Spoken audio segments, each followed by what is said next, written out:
What do you do when your genuine intention to help turns against you?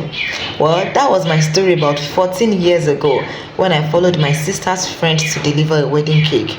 So we got to the reception and we're about to mount the wedding cake. So I volunteered to carry the cake. At some point, anyway, she felt it was heavy and questioned if I would be able to carry the cake up by myself. But I felt yes, I could. And indeed, I carried the cake. But guess what happened? I stumbled and the cake fell, and a portion of it got ruined. I equally fell with the cake though.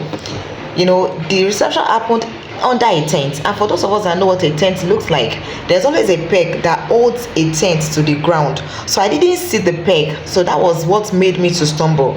But it doesn't matter now. The fact remains that I ruined somebody's wedding cake. I wallowed in guilt for days. Yes, my sister's friend was mature about it. She didn't make me feel bad. We mounted the cake and still patched the cake. But days after days, I carried the guilt of ruining somebody's wedding cake. After a while, I finally forgive myself. And that is where I'm going. What is that error? What is that mistake? Or what is that sin that you have committed that the devil has been using to torment you year after year? Today, you must embrace self-forgiveness. Self-forgiveness is an attribute of self-love. You must love yourself to a point where you are able to forgive yourself for everything you have done wrong. Remember, you can't undo them. Just learn from the lessons.